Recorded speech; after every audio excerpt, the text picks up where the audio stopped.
Hello, this is Daoud of Compliance Standards. Today is the 10th of April 2024. I will be sharing with you my views on some development in the sustainability world. Now, in 2020, an HP paper sought to make its case in favor of printing as a service.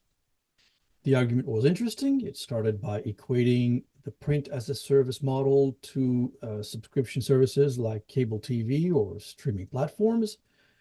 It even brought to the paper the idea of a meal kit service for weeknight dinners as an example of what such a service is all about. As a tech company, obviously, it naturally included comparisons with cloud computing and software. The efforts by HP, Kyocera, and others to promote print as a service are understandable. Completely makes sense. Selling hardware is not always a sustainable model. It's a risky one, particularly when demand for hardware and prices drop over time. Now, why would HP or any other hardware vendor think of a service model? Well, think about it this way. Several years ago, I had a lengthy discussion in Tokyo with senior executives of one of Japan's top electronic manufacturers. The company is a giant. It produces everything from computers to smartphones, electronics to medical devices, and from gaming to entertainment. They're even in Hollywood. My talk with the people in charge of computing went this way. If your model is to sell laptops, increase unit sales, fight for market share, etc., then your business model is flawed. Of course, I realized they ended up giggling and laughing at my suggestion that they will eventually become irrelevant. And so they did. Look at today's top five mobile PC vendors, and you will not find them. They are nowhere to be found in the top rankings of smartphone vendors. They're now a minor player in the TV business. So what was my argument to them that made them giggle? Well, take the smartphone business. So by the time a device manufactured by this company is sold, the company no longer has the ability to retain that customer. Instead, it literally hands over the customer to two other companies. The phone service provider like AT&T or Verizon, who will eventually work very hard to keep the smartphone user paying a subscription for years to come. Then there is the ubiquitous Google, who will make sure that the user will remain attached to the device forever with its Android platform, with its apps, with Gmail, search engine, etc., even when the user replaces his or her phone or switch telecom carrier. In this evolving business model, our Japanese vendor has not gained a customer. It managed to sell a unit, but not gain a customer. It had zero chance of sustaining business over the long run, and we are seeing it now. And while those managers insisted that their company was best in class in terms of product design, Chinese OEMs were busy catching up, essentially now building some of the best products at a fraction of the prices that our Japanese friends charge. So is it a surprise that everything as a service is always in the minds of the likes of Dell, HP, Lenovo, even IBM? For years, even decades, device makers have created and promoted as a service offerings. Such services are not difficult to justify. They seek to enable a recurring revenue model that was perfected by Microsoft when, for example, it offered its Office suite based on an annual subscription rather than an outright license sale. Microsoft is likely making more money with Office as a service model than when it sold the CDs carrying the software license. But on the hardware side, it's generally more difficult to justify such a value proposition.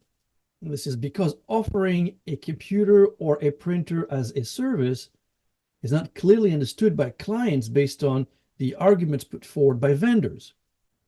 Company procurement and purchasing managers are not able to put the as a service model in their financial modeling and don't see the clear benefits and the clear path to their P&L. The reason for that evolves around the lower cost of acquiring or leasing technology rather than implementing hard to understand hardware as a service model.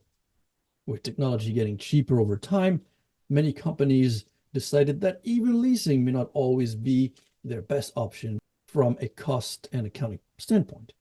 Now Lenovo is trying something even harder to sell, selling the idea of a sustainability as a service. Companies facing difficulties adopting ESG strategies due to lack of models and data, Lenovo says it seeks to simplify the process and reduce the sustainability pain points through the deployment of an as-a-service offering. As in the case of HP, Kyocera, Dell, and others who have tried to promote hardware as a service, Lenovo has its logical arguments, including the fact that enterprises are facing complexity in understanding and deploying difficult solutions to the urgent issues of sustainability. In its marketing efforts to sell sustainability as a service, Lenovo highlights the difficulties experienced by companies in reducing CO2 emissions. It speaks of operational complexity, the skill gap, and the need for an agile IT infrastructure. In the IT asset disposition front, or ITAD, Lenovo pushes its message a little too far. It went as far as stating that, and I'm quoting, sustainability as a service comes with IT staff no longer responsible for tracking assets and managing recycling efforts thanks to built-in decommissioning plans, end of quote. This is the most unlikely scenario when we know that compliance requirements continue to escalate in ITAD precisely, requiring more vigilant staff and not no longer responsible staff. The company adds, and I'm quoting, trade-ins can offset new equipment cost and improve budget matrix, which meets environmental targets and offers financial benefits. It even promises that as a services model enable organization to improve operational efficiencies, save costs, and can help organizations reach sustainability goals. Constant monitoring, embedded lifecycle services, and secure decommissioning can reduce the risk of financial and regulatory penalties and deliver a better employees experience, end of quote. No less.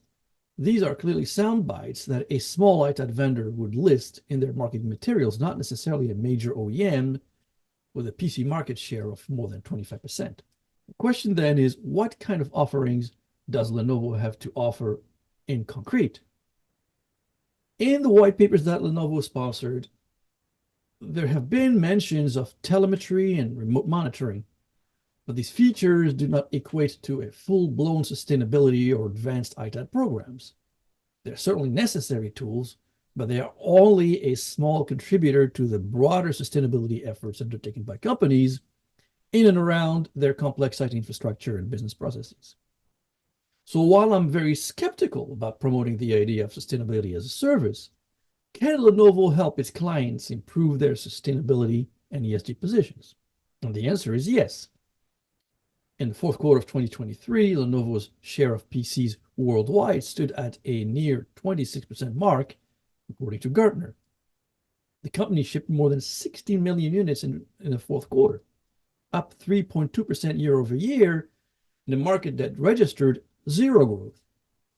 The company, after its acquisition of IBM's ThinkPad a couple decades ago, became a critical supplier to the enterprise and public sector markets, and later to the consumer market. Such, Lenovo has a very strong penetration of the commercial sector and can and must play a crucial role in designing and delivering devices that are secure and environmentally sound. For example, we know that it is currently working to improve its designs for better repairability, and experts are saying it's making great progress. But while we acknowledge Lenovo's strength as a PC vendor, it is likely not perceived as a top layer in helping large enterprises handle large IT infrastructures, the same way, say, an IBM or a Dell would be seen. And then offering a hard-to-define sustainability as a service is an extremely difficult proposition, a risky one, and one that needs to be proven. Thank you for listening. Until our next talk, goodbye.